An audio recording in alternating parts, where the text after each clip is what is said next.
light. It is one of the most beautiful effects that we can portray on our paintings, and learning how to capture it and describe it is going to be the topic of this week's episode. And so I invite you into the power of light. And here we have an image of our model Katie, and I'm going to keep a picture of her to the top left corner of your screen throughout the painting footage so that you can follow along with me. And if you would like to have access to this photo reference, I'm going to have a link to my Facebook photo reference group in the bottom of the description box down below.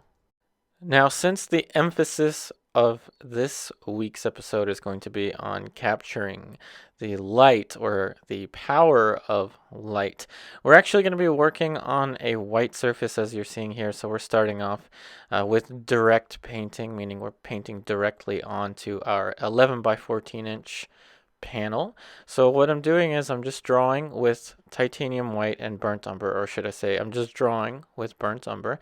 As you're seeing here, we're using simple straight lines and angles to approximate where the features are going to fit on this very simple generic shape that we've drawn out for the head.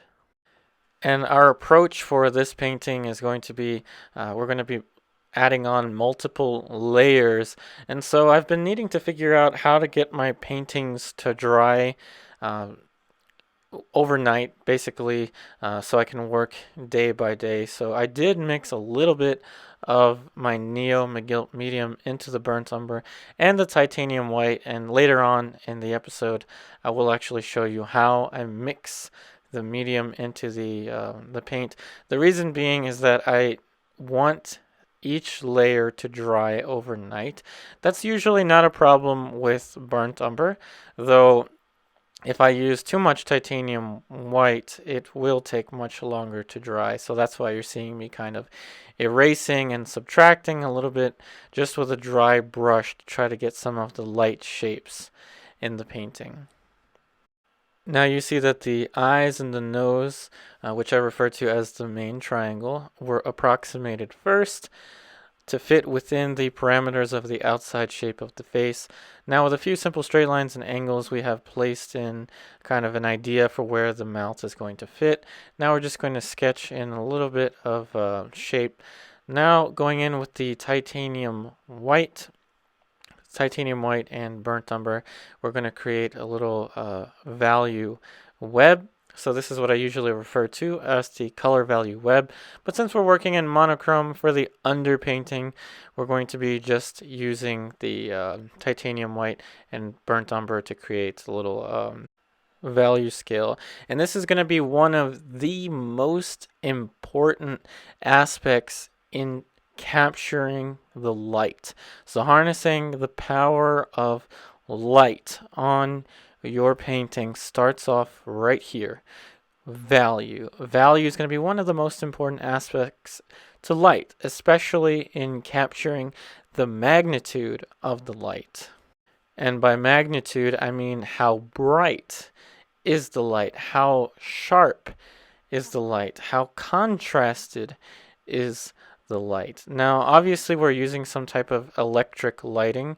The light is being casted from down below, which is kind of interesting because it is different. It is a different lighting scenario than you're used to seeing on these episodes. Usually the light's coming from the top left or top right areas relative to the model's head, but this time the light's coming from underneath, which is adding kind of a very interesting kind of change to the way we approach these planes.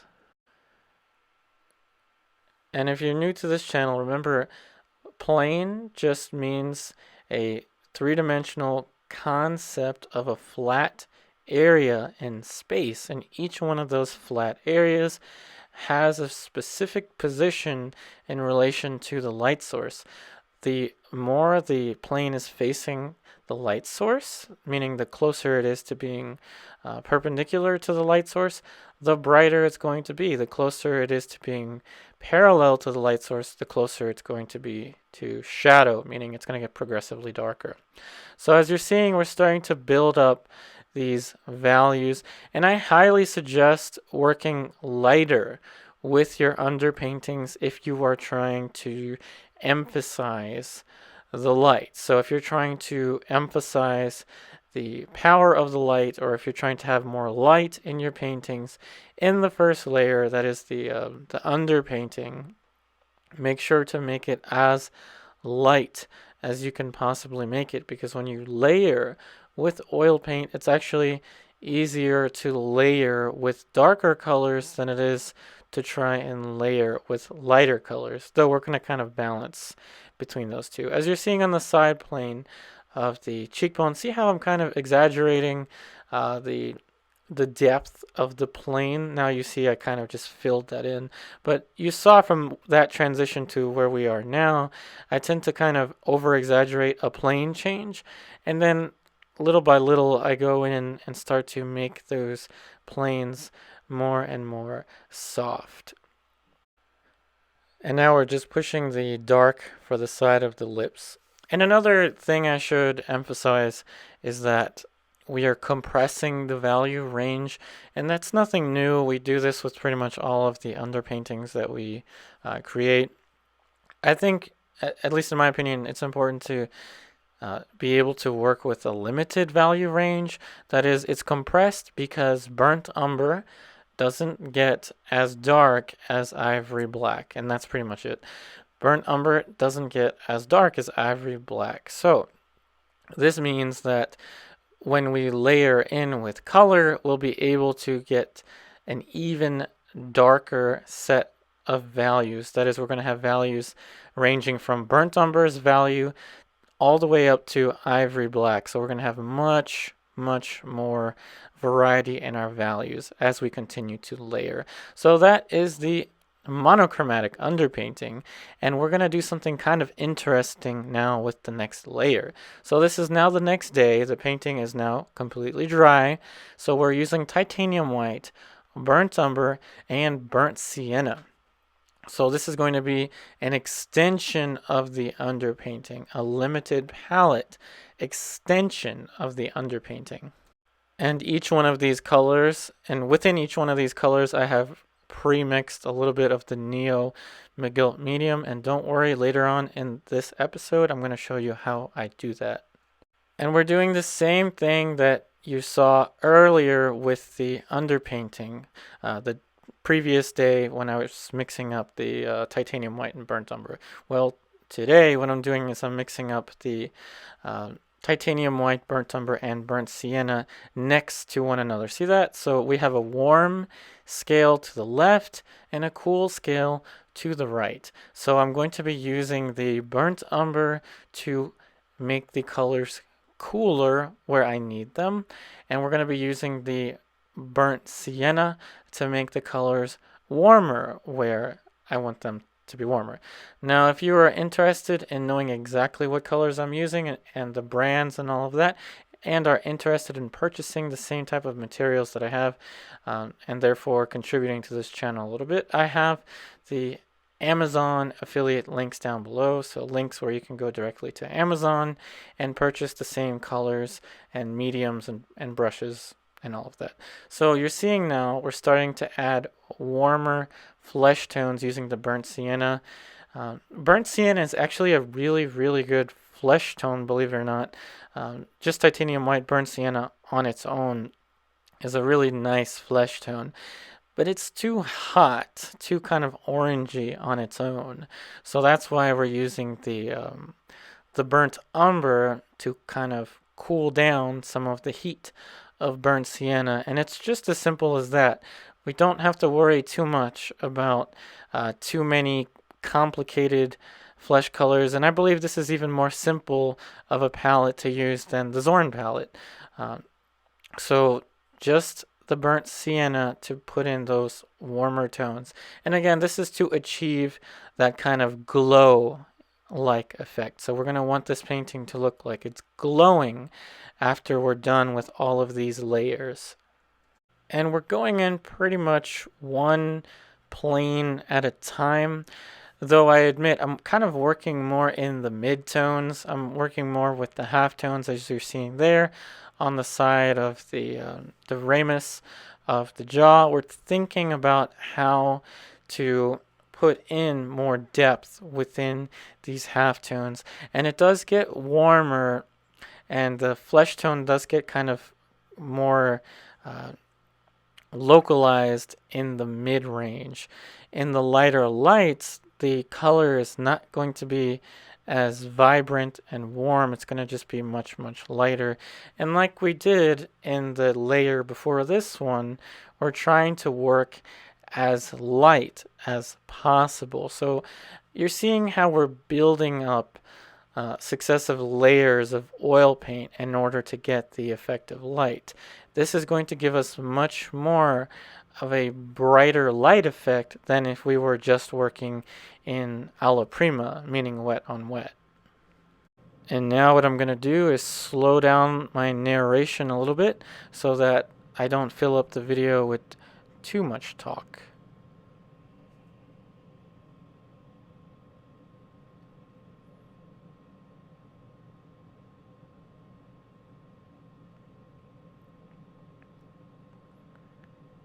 And I did say I was going to slow down the narration.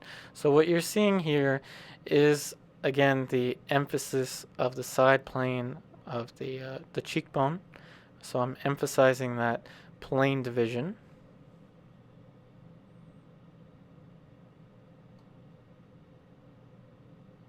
Still very cautious to not make the lights too dark just yet.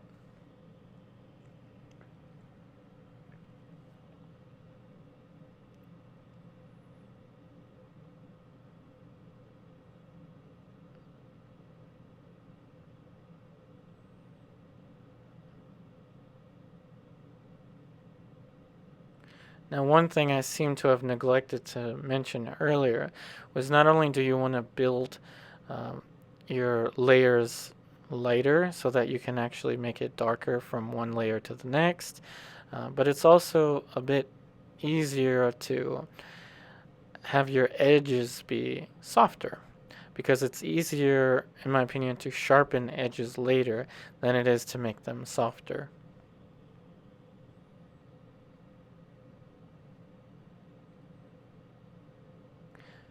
And yes, I never did get the turn and the tilt of the model's head, but as I mentioned earlier, this is intended to be a painting and not a photographic reproduction.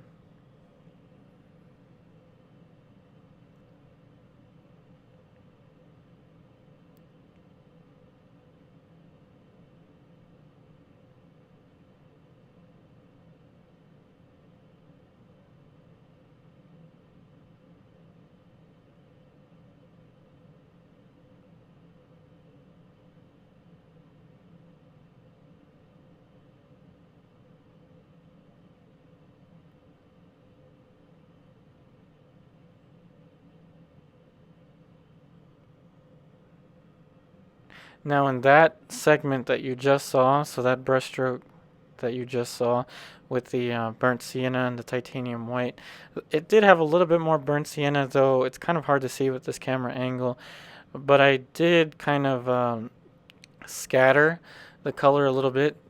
So you may be wondering why I apply the brushstrokes like that. See how I'm using a bunch of individual brushstrokes? What I'm doing is I'm kind of scattering the paint. So I'm kind of trying to, when I apply a plane transition, I want that plane transition to have a soft edge. So when you see my brush mark, see how I kind of just did 20 brush marks in like the span of a minute or something like that? That is in order to create soft edges. And you can actually paint a value in between one shape and another shape in order to create a softer edge. One of my tendencies really is to make edges too sharp and too similar. So that's why lately I've actually been trying to put in more variation in my edges.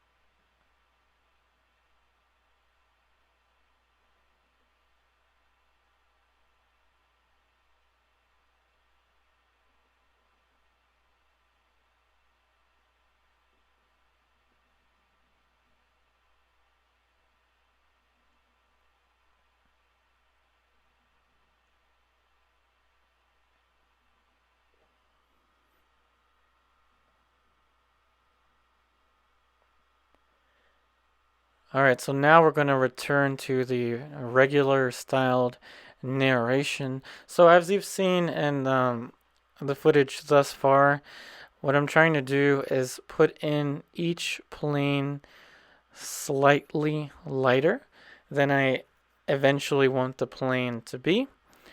And at the same time, I'm trying to make my edges rather soft. So I do tend to neglect talking about edges in my episodes, so I am going to talk a little more about edges, with this episode and my future episode. So it's important to consider your edge quality. Not only is it important to, draw as accurately as you can, and observe the plane changes and the anatomical structures and all of that, but also consider the quality of the edges. And beware with photo references.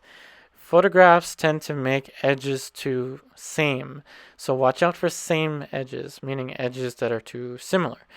Do the best that you can to add variation to your edge quality, because edges themselves can actually be very descriptive in a painting.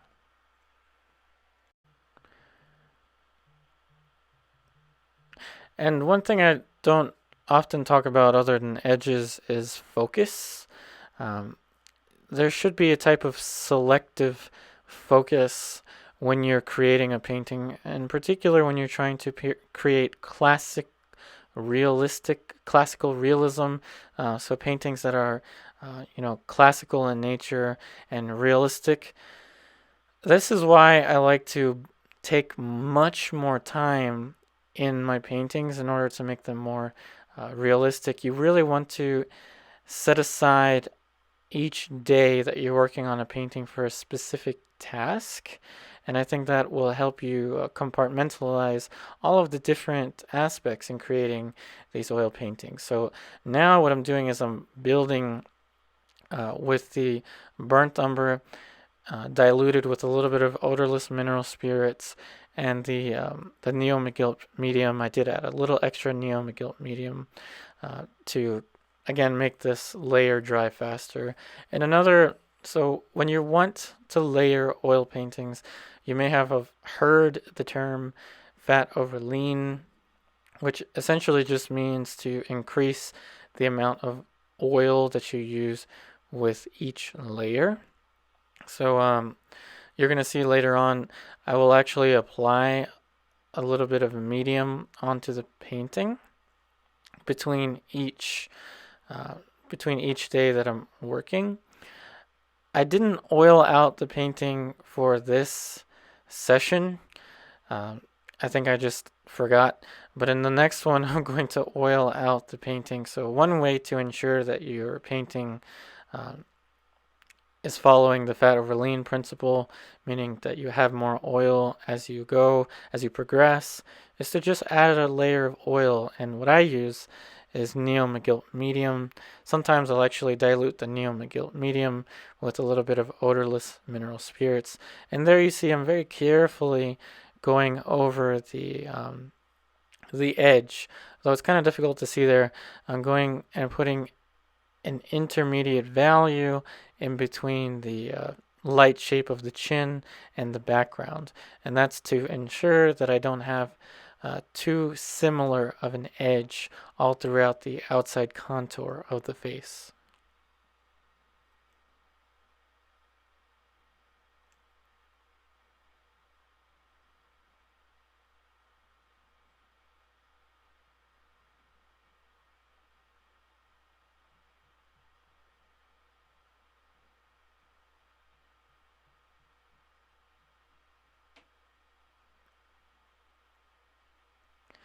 And as I was talking about before, with selective focus, you want to have a lot of focus, especially when it comes to the contours. See how I'm slowing down and I'm really taking my time with the shape of the contour.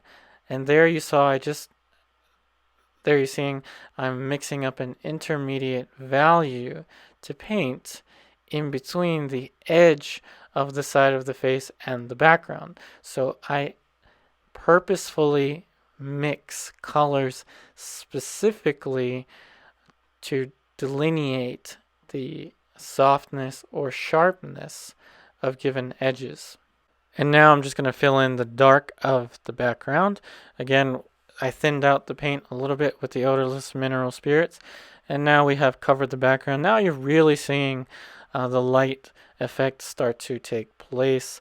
The contrast between the dark background and the light of the flesh tones is nothing new. It's something you see in a lot of old master paintings, in particular Caravaggio's chiaroscuro technique, where you're really emphasizing the division between light shapes and dark shapes.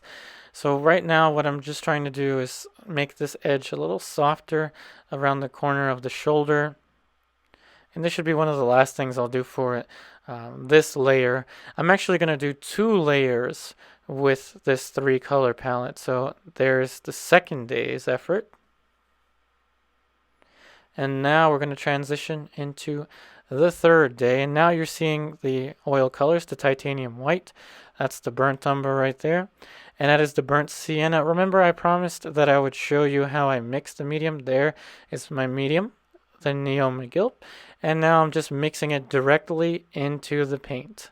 And that's how I mix the medium into the paint. Remember that I do that in order to get the painting to dry from one day to the next. And what I'm doing right now is adding a little bit of extra oil. Like I mentioned before, this is called oiling out.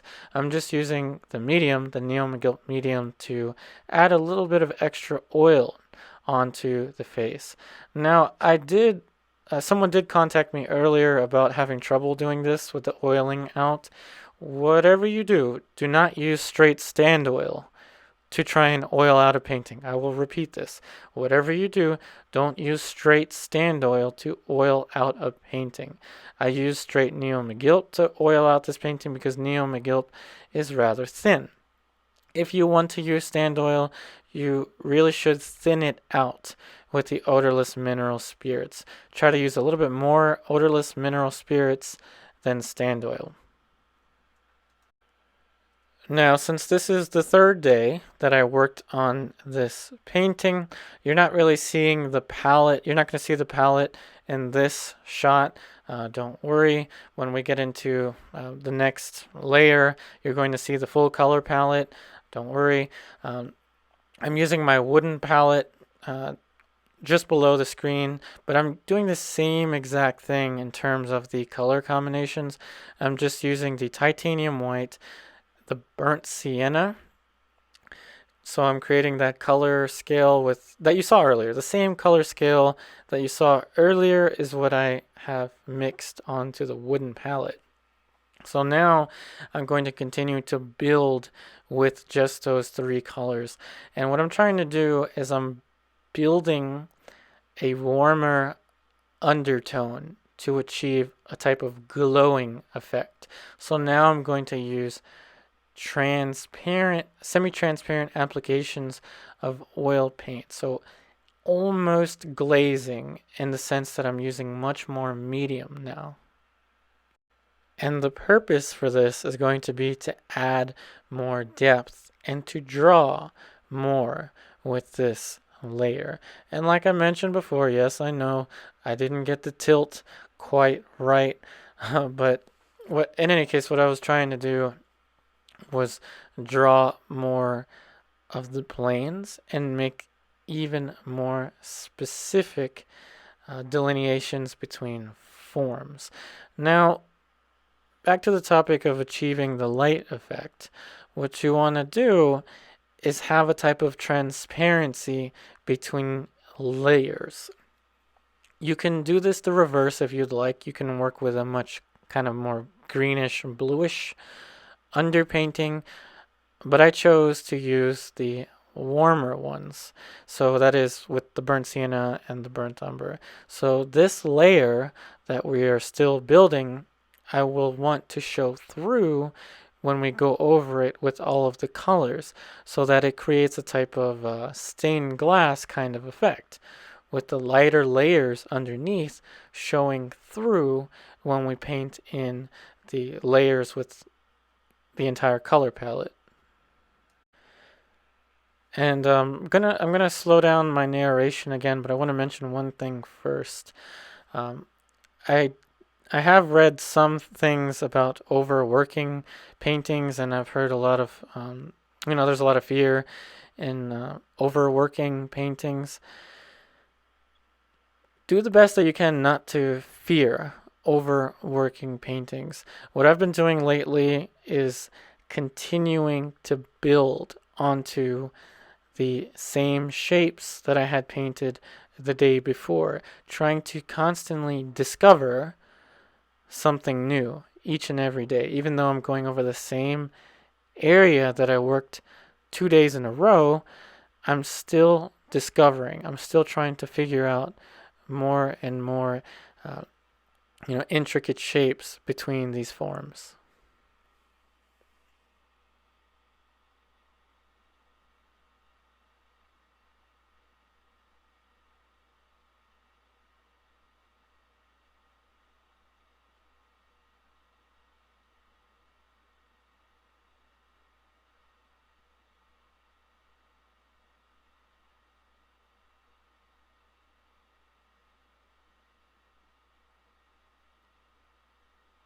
So there you're seeing the semi-transparent application of oil paint. It's almost glazing in a sense, like I mentioned before. The paint is rather thin, and I'm just adding little hints now of the burnt sienna into these warmer planes.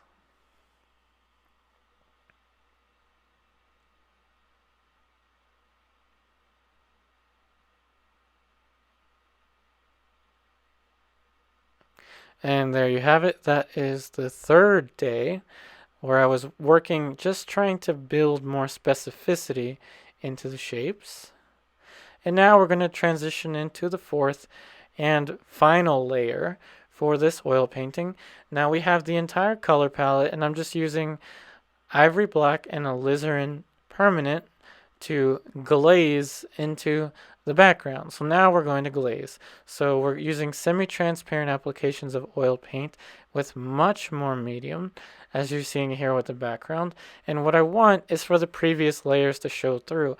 Now, the camera makes it look like it's straight black in the background, but it is not, because I'm allowing the layers underneath of the background to show through. And we're going to do the same thing with the flesh tones. Now for the color palette, as you're seeing me mix up these flesh tones, I'm going to read the colors out to you, starting from the top left.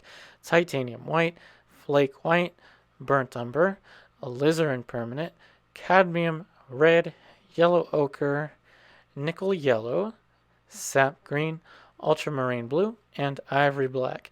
And now what I'm doing is I'm mixing up the color value web, so a little bit of the yellow ochre and alizarin permanent.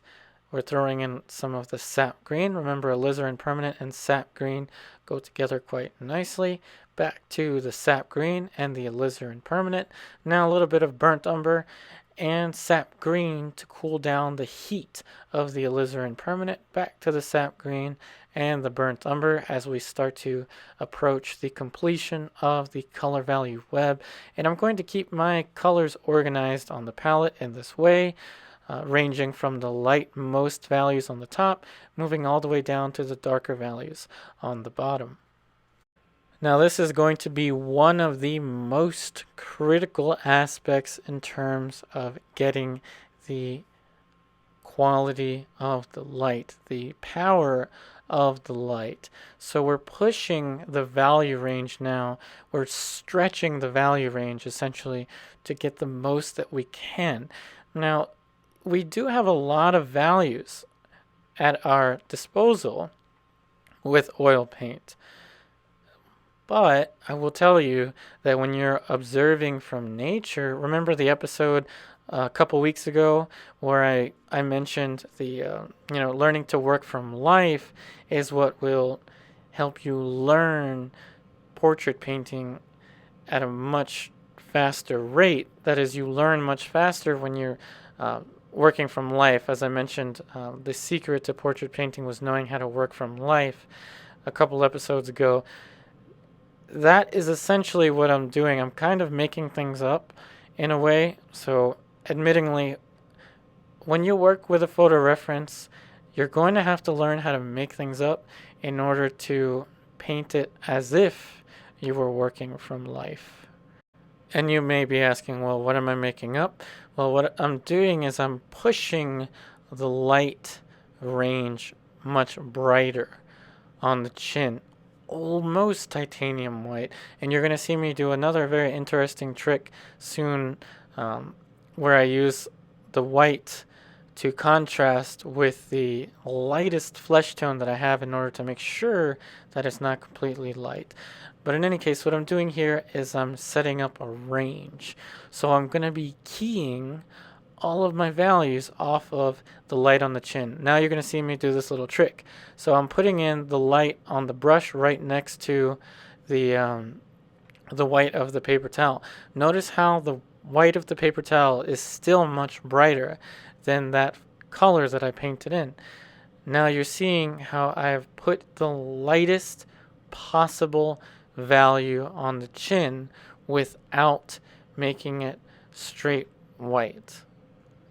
And this is crucial to getting the effect of light. This is crucial in obtaining the effect of light. Being able to push your lightmost facing plane, as bright as it can physically go using oil paint without making it straight white. Now you may be wondering, well, why can't I use straight white? It's not that you can't, it's just that straight white, if you use it on the flesh tones, it will flatten out the painting a little bit. And by flatten out, I mean it will just make the painting look basically less naturalistic. You want to save straight white for a very, very bright light, if you even need it, which we won't in this painting. And the same goes with straight black. If I wanted to use straight black, I would have painted opaque. I would have just used straight ivory black and be done with it, but I didn't. That's why you saw me layer the colors for the background. Now, as I mentioned before, I'm keying everything based on the chin. So let me tell you why. Because the chin is one of the areas that's facing the light the most next to the neck. So I put in that color for the chin, and now I'm putting in a color for the next brightest plane, which is the bottom of the bulb of the nose. So the word keying, when you're working with these light planes, means that I'm relating specific shapes of light to one another in both their value and their hue. So as I mentioned before, really early in this video, I mentioned that value was the most important ingredient to depicting the magnitude of the light. Well, now color is how you're going to depict the quality of the light, the nature of the light, meaning, is it a sunset? Is it a north light window? Is it a very orangey light, like an orangey halogen or something like that?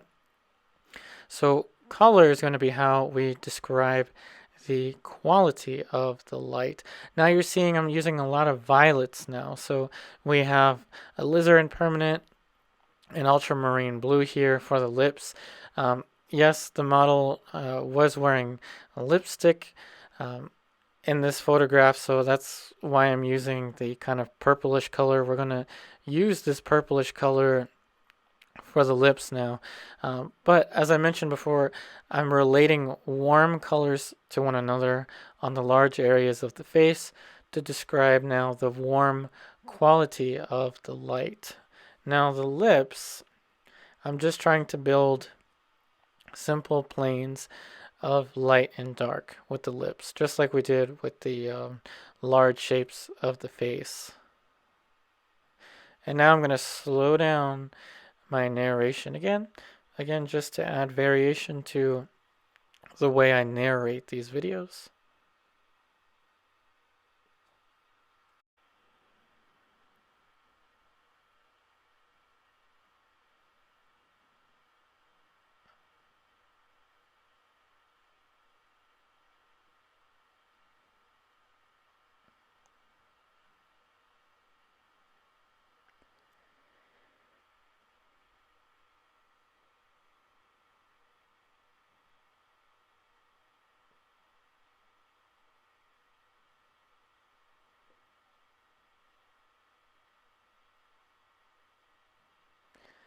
And as you're seeing, we're going in with darker and warmer colors for the lips.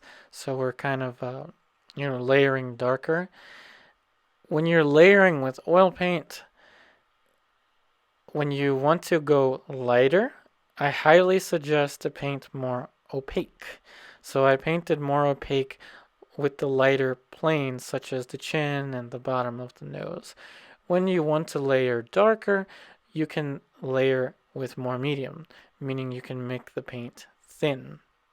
So again, if you're new to oil painting, in particular layering oil painting, when you're layering onto a painting like this, you want to go more opaque with lighter planes and more transparent with darker planes.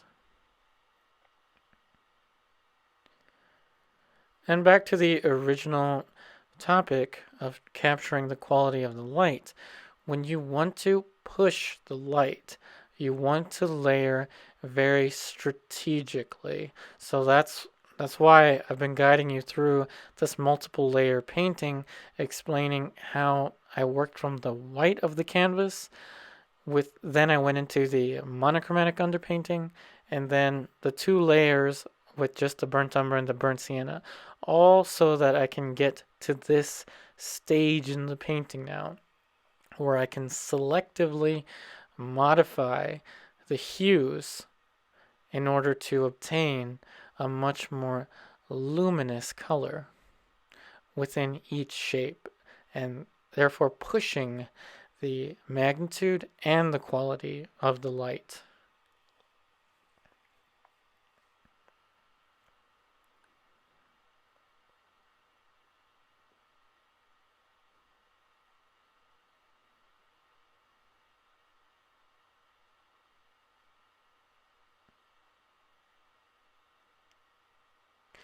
And as you saw, I just used a lot of flake white and cadmium red. So if you're wondering, again, if you're new to this channel and you're wondering why I have 2 whites, the flake white has this property of which it allows me to use more of it without raising the value too much. So therefore, I use the flake white in the mid-range, the mid-tones. As you're seeing there, I use the flake white and the cadmium red for the warmer tones of the cheeks. But at the same time, I'm able to use just flake white and cadmium red because I'm working more transparent. I'm making that plane a tiny little bit darker, and I'm working more transparent. So the kind of more earthy, orangey lights that we obtained with the burnt sienna, we're now punching in chroma a little bit with the reds.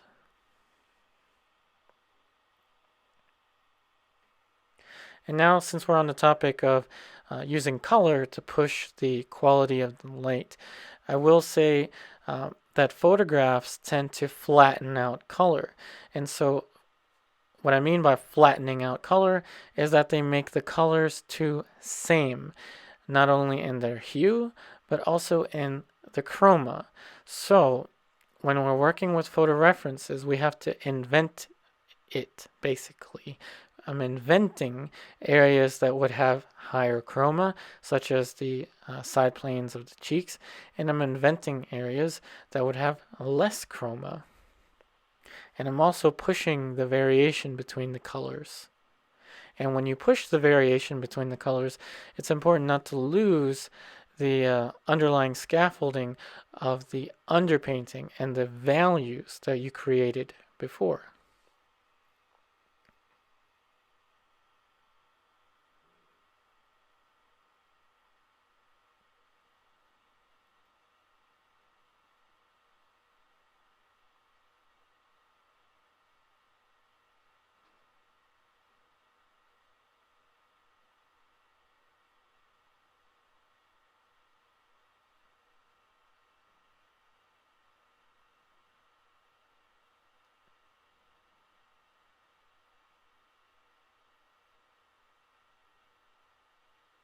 And there we were actually just lightly adding in a thin glaze over the side of the mandible right there, the side of the chin. So remember, glazing is just applying semi-transparent applications of paint. And the key word is transparent. So I'm putting it in a slightly darker tone for the lightmost areas of the chin. Slightly darker, slightly, which means that I can use more medium. And now the layers, the previous 3 layers that are existing underneath this current layer that we're applying are going to show through and emphasize the light effect in the final result.